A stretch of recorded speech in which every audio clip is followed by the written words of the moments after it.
नमस्कार मित्रों, आज हम आपको अखबार का रिपोर्ट लेकर के आए हैं। क्योंकि अखबार क्या कह रहा है आपके योजना से रिलेटेड, खेल से रिलेटेड, आपको शिक्षा से रिलेटेड, इन तमाम मुद्दों को अगले कुछ मिनटों में हम आपको बता रहे हैं। एक घटना मुजफ्फरपुर से बहुत ही हृदय विदारक आई है कि वहां पर गैस में लीकेज में आग लग गई और 4 बच्चे जिंदा जल गए। कई घर और कई झोपड़ियां वहां पे जल चुका है। चीखे पुकारे मची है। कई राजनीतिक दल के कार्यकर्ता गए। सरकार की तरफ से 4 लाख रुपए मुआवजे की राशि दी जा चुकी है। दूसरी खबर है कि सिपाही भर्ती में 19,838 पदों की बहाली होनी है। उसके लिए डेट को बढ़ा करके 25 अप्रैल तक कर दिया गया। जो लोग फॉर्म नहीं भरे हैं वो जल्द फॉर्म भर ले। सुप्रीम कोर्ट के मुख्य न्यायाधीश 13 मई को रिटायर होंगे। 14 मई को शपथ ग्रहण होना है। इसलिए ऐसे चीफ जस्टिस को इस बार ऐसे एक जस्टिस को चीफ जस्टिस बनाया जा रहा है जो फ्री ब्रिज पर सवाल उठाए थे, बुलडोजर की कार्रवाई को ब्रेक लगाए थे, लेकिन उन्होंने ही सरकार के धारा 370 को वैध भी ठहराया था। उन्होंने ही नोटबंदी को उचित ठहराया था और इलेक्टोरल बॉन्ड को असंवैधानिक करार उन्होंने दिया था। तो ये जो हैं, इनको इस बार का चीफ जस्टिस गवई होंगे। गवई का फुल नाम है जस्टिस भूषण राम कृष्ण गवई। अगले प्रधान न्यायाधीश भारत सरकार प्रधान न्यायाधीश सुप्रीम कोर्ट के बनेंगे भारत के। तो ये अच्छी एक खबर है। अब इनका कार्यकाल मात्र 6 महीने का होगा। उसके बाद फिर किसका नंबर आता है? 65 साल तक इनको का रिटायरमेंट का उम्र होता है। तो 65 साल के बाद ये रिटायर हो जाएंगे। आगे देखिए किसका नंबर आता है। अमेरिका में एक खबर आई है कि ट्रंप सरकार के विदेशी नीति और वीजा के कारण भारतीय छात्र इस बार पढ़ाई करने में बहुत असमर्थ रहे हैं। क्योंकि अब तक 3 लाख छात्रों को स्टडी वीजा मिला है, जबकि आवेदन 4.5 लाख से अधिक छात्रों ने किया था। तो वहां पे सरकार वहां फंड भी नहीं दे रही है। बहुत सारे इस बार जब से ट्रंप सरकार आई है तब से अमेरिका में काफी परेशानियां हो रही है।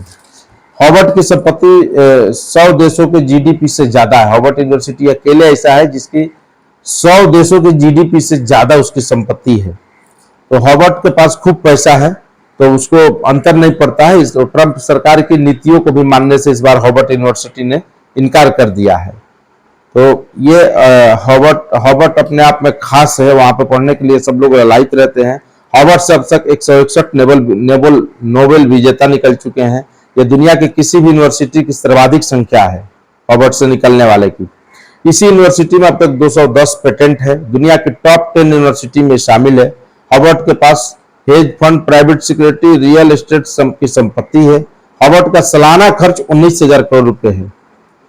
मतलब आप समझिए कि लेकिन हर साल यूनिवर्सिटी से 3 गुना राजस्व हासिल करती है। अगर 19,000 करोड़ खर्च है तो इसके 3 गुना हासिल हो करती है राजस्व। तो इसको अंतर नहीं पड़ता है ट्रंप सरकार की नीतियों से। तो अब देखिए इस पे ट्रंप क्या कार्रवाई आगे करते हैं। क्योंकि अगर ट्रंप सरकार के खिलाफ रहकर वहां पर काम करेगी यूनिवर्सिटी तो कुछ ना कुछ तो होना तय है। पटना यूनिवर्सिटी का 1 साल से हॉस्टल नहीं खुले हैं जब से एक छात्र प्रिंस राज की मौत हुई थी। तो हर्ष राज की मौत हुई थी, उसके बाद से नहीं खुले हैं। तो छात्रों की नाराजगी है। हॉस्टल खुलवाने के लिए वर्तमान में जो सलोनी राज महासचिव, उन्होंने शपथ भी नहीं लिया। उन्होंने प्रण लिया कि हम हॉस्टल खुलवा के ही शपथ लेंगे। शेखपुरा से दिघवारा के बीच यानी पटना के चारों तरफ रिंग रोड का निर्माण हो रहा है। तो उस रिंग रोड में 9.98 किलोमीटर का गंगा पुल पर कुछ लंबाई है, जो रिंग रोड का महत्वपूर्ण हिस्सा है, वो बन रहा है। शेखपुरा से दिघवारा के बीच जो गंगा पर पुल बन रहा है वो 15% उसका निर्माण कार्य पूरा हुआ है। बाकी काम तेजी से चल रहे हैं। इसी प्रकार आपको इस 4 लेन से कन्हौली से शेरपुर को भी जोड़ा जा रहा है। 11 मौजों के साथ 177.065 एकड़ जमीन का अधिग्रहण करना है। अभी तक इस जमीन को चिन्हित नहीं किया गया, अधिग्रहण का काम नहीं हुआ है। क्योंकि शेरपुर से दिघवारा के बीच में जो 101 वेल है और 70 वेल का निर्माण कार्य जारी है। इसका निर्माण कार्य चल रहा है। 2027 तक इस प्रोजेक्ट को पूरा करने का लक्ष्य है, लेकिन हमें नहीं लगता है कि पूरा होगा। ये टाइम अभी और भी लगेगा इसमें। तो ये 275 करोड़ का जो प्रोजेक्ट है, जो कन्हौली से शेरपुर ब्रिज को जोड़ेगा, तो बाहर जो लोग आ रहे हैं वो पटना के बाहर सीधा पटना से निकल जाएंगे। उनको शहर में अंदर आने की जरूरत नहीं पड़ेगी। आज वर्ल्ड हीमोफीलिया दिवस है। इस पर 30% हीमोफीलिया के मरीज राज्य में है। उसको और ज्यादा ना बढ़े, इसके लिए प्रचार प्रसार से लेकर उसको रोकथाम के लिए कार्य किया जाएगा। पटना में रेडियोमीटर लगेगा ताकि कितनी बारिश, कब कब बारिश होगी, इसकी जानकारी मिल सके बिहार के किसानों को और बिहार के लोगों को। ये एक अच्छी खबर है। जेपी सेतु में दरार की जो खबरें आई थी, उसमें कल माननीय मंत्री महोदय नितिन नवीन ने उसकी समीक्षा की है और जाकर के देखा है। उन्होंने बताया कि दरार नहीं है, लोगों की घबराने की जरूरत नहीं है, सही है। खबर उद्योग विभाग से बड़ी खबर आई है कि अब तक माननीय मंत्री जी ने दावा किया, विभाग ने दावा किया है कि बांका, भागलपुर, मुजफ्फरपुर, किशनगंज, कटिहार, पूर्णिया को लेदर और टेक्सटाइल हब बनाने की तैयारी चल रही है। लेदर टेक्सटाइल में अब तक 32 माह में 70 कंपनियों ने काम शुरू किया है, 13,000 को जॉब मिला है। माननीय मंत्री का दावा है, विभाग कह रहा है, तो सच्चाई वहां पे जाने के बाद ही पता चलेगी। अगर होगा भी तो अच्छी बात है, बिहार के लिए खुशखबरी है। 140 कंपनियों का निवेश का प्रस्ताव आया है। जीरो लिक्विड डिस्चार्ज सिस्टम पर यह काम होगा, पर्यावरण पर खास करके फोकस है। 2100 करोड़ का निवेश का प्रस्ताव है 70% टेक्सटाइल क्षेत्र में।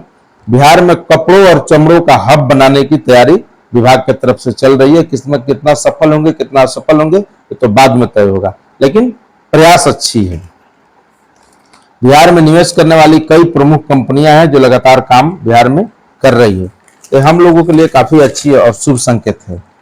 कोर्ट में वक्फ बोर्ड को लेकर के सुनवाई चल रही, कल भी चली थी। आयोजित कोर्ट ने 2-3 मुद्दों पर ऐतराज जाहिर किया है, लेकिन उन्होंने ये भी कह दिया है कि कानून में कोई छेड़छाड़ या बदलाव, कानून सही है, कानून कोई रद्द नहीं होगा। जो लोग आस लगाए बैठे हैं कि कानून रद्द हो जाएगा, ये सब कुछ नहीं होने वाला है। अब 2-3 बिंदुओं पर असहमति होगी तो उसको सही सुधार किया जा सकता है। वाड्रा से लगातार पूछताछ चल रही है। गांधी परिवार काफी गुस्से में है और देश भर में इसका प्रदर्शन भी दिख रहा है, ये तो आप देख ही रहे हैं। ऊपर से अगर पॉलिटिकल खबरों की बात करें तो इसी में आपको बता दें कि माननीय मुख्यमंत्री काफी तैयारी और एनडीए के लोग काफी तैयारी कर रहे हैं जंगल राज बनाम सुशासन को दिखाने के लिए। उसके लिए डॉक्यूमेंट्री बनी है। कल सीएम हाउस में मीटिंग हुई है, वहां पे तय किया गया कि किन किन मुद्दों पर एजेंडा रखे जाएंगे। 5 पांडव, यानी भाजपा के अध्यक्ष दिलीप जायसवाल कह रहे हैं कि 5 पांडव मिलकर हम लोग चुनाव में जाएंगे, यानी 5 पार्टियां हैं। अभी 6ठे पार्टी की एंट्री मुकेश सहनी की इंतजार हो रही है, वो भी जाने को ललायत है। हालांकि मुकेश सहनी मीडिया में खबर फैला रहे हैं कि हम नहीं जाएंगे, तेजस्वी के साथ भ्रम फैला रहे हैं। मुकेश सहनी एक ऐसा नेता है कि कहीं भी चले जाएंगे, उनको पद और उनको मंत्री पद चाहिए, बाकी लोगों से उनको मतलब नहीं है। और एक तरफ सहनी को साध रही है बीजेपी और दूसरे तरफ नाव सम्मेलन और नाव को प्रतियोगिता करा के सहनी मल्लाह को खुद साध रही है बीजेपी। तो बीजेपी राजनीति के चाणक्य हैं, इन दिनों कुछ भी कहना मुश्किल है। दूसरी खबर कि आज तेजस्वी यादव का और महागठबंधन की बैठक होने वाली है। उसमें सीएम फेस से लेकर के सीट और मुद्दों तक तमाम चीजों पर सुनवाई होगी। तो आपको हमने खबर बता दिया पॉलिटिक्स से जुड़ा हुआ जो है। अब उसमें कितना आगे तक ये लोग पहुंचेंगे, कितना क्या करेंगे, तो देखने वाली बात होगी। दूसरा है कि ट्रंप सरकार लगातार चीन पर 245% टैक्स लगा दिया। चीन भी कहा कि जितना लगाना हो एक बार फाइनल लगा लो, तब हम बात करेंगे। बीच में कुछ बातचीत करने का मतलब नहीं है। बिहार में चुनाव है, तो चुनाव को लेकर के चुनाव आयोग ने काफी तैयारी कर चुका है। बिहार के BLA यानी बूथ लेवल जो एजेंट है उनको ट्रेनिंग दी जा रही है, ताकि कैसे चुनाव परसेंटेज को बढ़ाया जा सके, कैसे बेहतरीन चुनाव कराया जा सके। इन सभी चीजों को लेकर के ट्रेनिंग लगातार चल रही है। कल आपको बताया था कि कैसे स्क्रैप कारोबारी की हत्या की गई है, उसमें कुछ लोग पकड़ाए हैं, कुछ लोग की भी गिरफ्तारी के लिए लगातार छापेमारी वगैरह चल रहे हैं। एक खबर आई है कि सोलर लाइट लगाने के नाम पर गबन किया गया है, उसकी भी जांच चल रही है। शास्त्रीनगर में मामला दर्ज किया गया है। एक बहुत अच्छी खबर है, 26 अप्रैल को बाबू वीर कुंवर सिंह के जयंती के दिन 22 और 23 अप्रैल को बाबू वीर कुंवर सिंह के जयंती के दिन तिरंगे के साथ विमान से कूदेंगे पैरा जंपर्स। बहुत ही ये बेहतरीन खबर है। पटना के मेरीन ड्राइव पर यह आयोजन होने जा रहा है, वायुसेना के द्वारा आयोजन होगा। आसमान में जहाज उड़ेंगे, उसमें बहुत सारे करतब दिखाएंगे, शौर्य से लेकर के संविधान से लेकर के बहुत, मतलब संविधान के तहत जितने भी शौर्य और पराक्रम पर्यावरण सब कुछ दिखेगा उस दिन कि भारत का दम खम क्या है।